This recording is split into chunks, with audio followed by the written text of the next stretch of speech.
Chapter 16।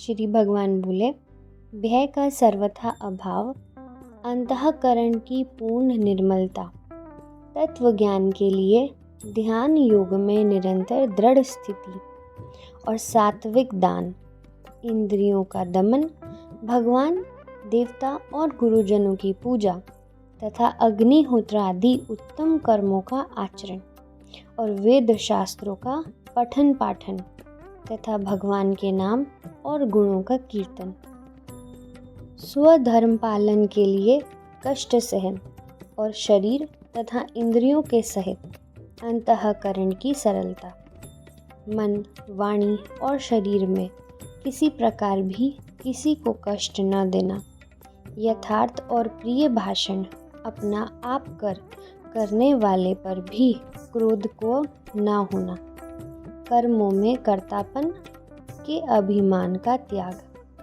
अंतःकरण की उपरति अर्थात चित्त की चंचलता का अभाव, किसी की निंदा न करना, सब भूत प्राणियों में हेतु रहित दया, इंद्रियों का विषयों के साथ संयोग होने पर भी उनमें आसक्ति का न होना, कोमलता, लोक और शास्त्र से विरुद्ध आचरण में लज्जा और व्यर्थ चेष्टाओं का अभाव, तेज, क्षमा, धैर्य, बाहर की शुद्धि तथा किसी में भी शत्रु भाव का न होना और अपने में पूज्यता के अभिमान का अभाव। ये सब तो हे अर्जुन, दैवी संपदा को लेकर उत्पन्न हुए पुरुष के लक्षण हैं।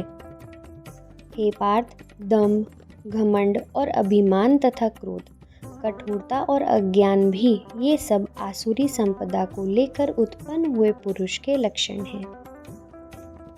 दैवी संपदा मुक्ति के लिए और आसुरी संपदा बांधने के लिए मानी गई है। इसलिए हे अर्जुन, तू शोक मत कर, क्योंकि तू दैवी संपदा को लेकर उत्पन्न हुआ है। हे अर्जुन, इस लोक में भूतों की सृष्टि यानी मनुष्य समुदाय दो ही प्रकार का है, एक तो दैवी प्रकृति वाला और दूसरा असुरी प्रकृति वाला। उनमें से दैवी प्रकृति वाला तो विस्तार पूर्वक कहा गया है। अब तू आसुरी प्रकृति वाले मनुष्य समुदाय को भी विस्तार पूर्वक मुझसे सुन। असुर स्वभाव वाले मनुष्य प्रवृत्ति और निवृत्ति इन दोनों को ही नहीं जानते, इसलिए उनमें न तो बाहर भीतर की शुद्धि है, न श्रेष्ठ आचरण है और न सत्य भाषण ही है।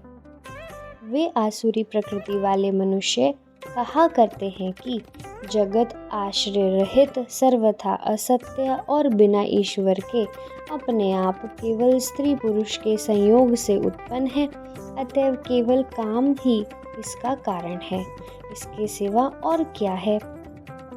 इस मिथ्या ज्ञान को अवलंबन करके जिनका स्वभाव नष्ट हो गया है तथा जिनकी बुद्धि मंद है, वे सबका अपकार करने वाले क्रूर कर्मी मनुष्य केवल जगत के नाश के लिए ही समर्थ होते हैं। वे दंभ, मान और मद से युक्त मनुष्य किसी प्रकार भी पूर्ण न होने वाली कामनाओं का आश्रय लेकर अज्ञान से मिथ्या सिद्धांतों को ग्रहण करके और भ्रष्ट आचरणों को धारण करके संसार में विचरते हैं तथा वे मृत्यु पर्यंत रहने वाली असंख्य चिंताओं का आश्रय लेने वाले, विषय भोगों के भोगने में तत्पर रहने वाले और इतना ही सुख है इस प्रकार मानने वाले होते हैं।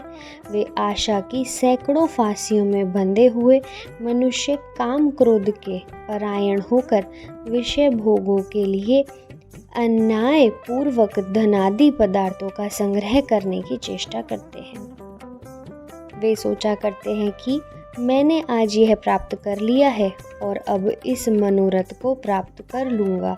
मेरे पास यह इतना धन है और फिर भी यह हो जाएगा। वह शत्रु मेरे द्वारा मारा गया और उन दूसरे शत्रु को भी मैं मार डालूंगा। मैं ईश्वर हूँ, ऐश्वर्य को भोगने वाला हूँ, मैं सब सिद्धियों से युक्त हूँ, और बलवान तथा सुखी हूँ। मैं बड़ा धनी और बड़े कुटुंब वाला हूँ। मेरे समान दूसरा कौन है। मैं यज्ञ करूँगा, दान दूंगा और आमोद प्रमोद करूँगा। इस प्रकार अज्ञान से मोहित रहने वाला तथा अनेक प्रकार से भ्रमित चित्त वाले मोह रूप जाल से समावर्त और विषय भोगों में अत्यंत आसक्त असुर लोग महान अपवित्र नरक में गिरते हैं। वे अपने आप को ही श्रेष्ठ मानने वाले घमंडी पुरुष धन और मान के मद से युक्त होकर केवल नामात्र के यज्ञों द्वारा पाखंड से शास्त्र विधि रहित यजन करते हैं। वे अहंकार, बल, घमंड, कामना और क्रोध आदि के परायण और दूसरों की निंदा करने वाले पुरुष अपने और दूसरों के शरीर में स्थित मुझ अंतर्यामी से द्वेष करने वाले होते हैं। उन द्वेष करने वाले पापाचारी और क्रूर कर्मी नराधमों को मैं संसार में बार बार आसुरी योनियों में डालता हूँ। हे अर्जुन, वे मूढ़ मुझको न प्राप्त होकर ही जन्म जन्म में आसुरी योनि को प्राप्त होते हैं, फिर उससे भी अति नीच गति को प्राप्त होते हैं, अर्थात घोर नरकों में पड़ते हैं। काम, क्रोध तथा लोभ, ये 3 प्रकार के नरक के द्वारा आत्मा का नाश करने वाले अर्थात उसको अधोगति में ले जाने वाले हैं। अतएव इन तीनों को त्याग देना चाहिए। हे अर्जुन, इन तीनों नरक के द्वारों से मुक्त पुरुष अपने कल्याण का आचरण करता है। इससे वह परम गति को जाता है, अर्थात मुझको प्राप्त होता है। जो पुरुष शास्त्र विधि को त्याग कर अपनी इच्छा से मनामन आचरण करता है, वह न तो सिद्ध को प्राप्त होता है, न परम गति को और न सुख को ही।